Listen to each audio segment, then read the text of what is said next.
Hello बच्चों, स्वागत है आप सभी का अनऑफिशियल प्रोफेसर में।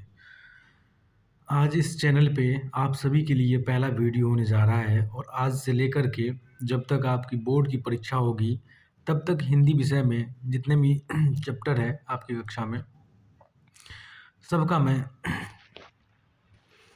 विस्तृत वर्णन व्याख्या के साथ साथ प्रश्नोत्तर भी करवाऊंगा। आज का हमारा पहला चैप्टर जो है वो है सूर के पद। पद पढ़ने से पहले हमारे लिए आवश्यक है कि हम पहले सूरदास का जीवन परिचय जान लें, उसके बाद हम उनके पद पर चलेंगे। क्योंकि परीक्षा में उस जीवनी से भी प्रश्न आते हैं कि अमुक कवि का जन्म कहाँ हुआ था, उनकी प्रमुख रचनाएं कौन सी है। तो हम कवि परिचय के साथ साथ जो अध्याय है उसे भी पढ़ेंगे। तो पहले जान लेते हैं कि सूरदास कौन थे। तो सूरदास जो है वो भक्ति काल के कृष्ण शाखा के प्रसिद्ध कवि थे।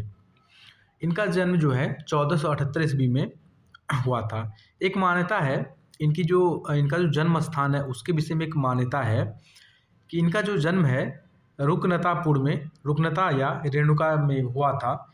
जबकि दूसरे जो विद्वान हैं उनका ये मानना है कि इनका जो जन्म है दिल्ली मथुरा के जो हाईवे है उसके आसपास कहीं एक जगह है सीही, वहाँ हुआ था। ये तो इनके जन्म स्थान के विषय में मतभेद है, वो तो अलग ही बात है। लेकिन इतना जानना जरूरी है कि सूरदास जो है भक्ति काल के कृष्ण शाखा के प्रमुख कवि थे और इनका जन्म 1478 ईस्वी में हुआ था। और ये जो है महाप्रभु वल्लभाचार्य के शिष्य थे और अष्टछाप के जितने भी कवि हैं उनमें सबसे प्रसिद्ध थे। ठीक, इनकी जो जीवन में जो प्रसिद्धि का आधार है वो है इनकी 3 ग्रंथ जो है सूरसागर, साहित्य लहरी और सूर सारावली। अच्छा, इनके बारे में एक बड़ी अच्छी बात कही जाती है कि ऐसा माना जाता है कि इन्होंने कृष्ण के प्रेम से अभिभूत होकर उनके लिए 1.25 लाख पदों की रचना की थी, किंतु दुर्भाग्य से वो सारी रचनाएं उपलब्ध नहीं है। हमारे पास उनके द्वारा रचित 3 ही ग्रंथ है। एक सूरसागर है, दूसरा है साहित्य लहरी और तीसरा है सूर सारावली। और आज जो हम पढ़ेंगे भ्रमर गीत सार, वो सूर सागर का ही एक अंश है। अच्छा, इनके जो उपनाम है उनको कहा जाता है कि ये वात्सल्य रस के सम्राट कह सकते हैं, इसको वात्सल्य के सम्राट माने जाते थे। इन्होंने कृष्ण को अपने नायक के तौर पे प्रस्तुत किया है। उनकी जो बचपन की बाल लीला से लेकर के फिर वहाँ मथुरा जाने तक का जो प्रसंग है उन सभी प्रसंगों को अपने काव्य में इन्होंने स्थान दिया है। यहाँ जो हमारे यहाँ जो पद है 10वीं कक्षा में वो 4 पद है और ये चारों पद सूरसागर के भ्रमगीत से लिए गए हैं। ठीक, अब पद देखते हैं। अब बात यह है कि पद पढ़ने से पहले जान लेते हैं कि ये पद किस प्रसंग में है। तो कथा ये है कि जब कृष्ण जो है वृंदावन छोड़कर मथुरा चले जाते हैं तब उनके मन में कसक रहती है उन गोपियों के प्रति जो उनसे अनन्य प्रेम किया करती थी। तो कृष्ण जो है उनकी पीड़ा को, दुख को हरने के लिए, क्योंकि जब कृष्ण चले जाते हैं तो कृष्ण के प्रेम में वो गोपियाँ विरह में जलती रहती है। तो उन्हीं पीड़ा को कम करने के लिए कृष्ण ने अपने मित्र उद्धव को बुलाया, जो एक अत्यंत कोटि के विद्वान थे और जो वो निर्गुण मार्ग के सच्चे साधक थे। तो कृष्ण उन्हें बुलाकर ये कहते हैं कि उद्धव, आप गोकुल जाकर के, गोकुल यानी वृंदावन जाकर के जो प्रेम में जो जलने वाली गोपियां हैं, आप उन्हें मेरा संदेश दीजिए और उन्हें निर्गुण मार्ग और योग मार्ग की दीक्षा दे करके उन्हें एकाकी प्रेम की जो पीड़ा है उसे कम करने में मेरी सहायता करिए।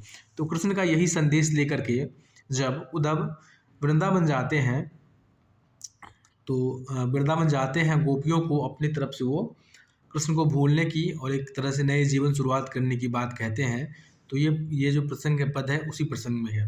गोपियाँ कहती है, उधो तुम हो अति बड़भागी, अपरस रहत स्नेह तगा तैं, नाहिन मन अनुरागी, पुरैन पात रहत जल भीतर, तारस देह न दागी, ज्यों जल मह तेल की गागड़ी, बूंद न ताको लागी, प्रीति नदी में पाँव न बोरियो, दृष्टि न रूप परागी, सूरदास अबला हम भोरी, गुड़ चाटी ज्यों प्यागी। तो ये जो पद है, इनकी जो व्याख्या करने से पहले ज़रूरी है कि इनमें जो कुछ कठिन शब्द आए हैं उनको पहले जान देते हैं। यहाँ उद्धव शब्द जो है उद्धव के लिए कहा गया है, संबोधन में है। हो मतलब जो है ब्रज में, ये जो पद है ब्रज भाषा में है, तो अभी जो हिंदी है वो ब्रज थोड़ा अलग है। हो जो है तो वो हो है। अति मतलब अत्यंत। बड़भागी मतलब बड़े ही पुण्यशाली, बहुत ही भाग्यवान। अपरस, अपरस होता है कि बिना स्नेह रहित।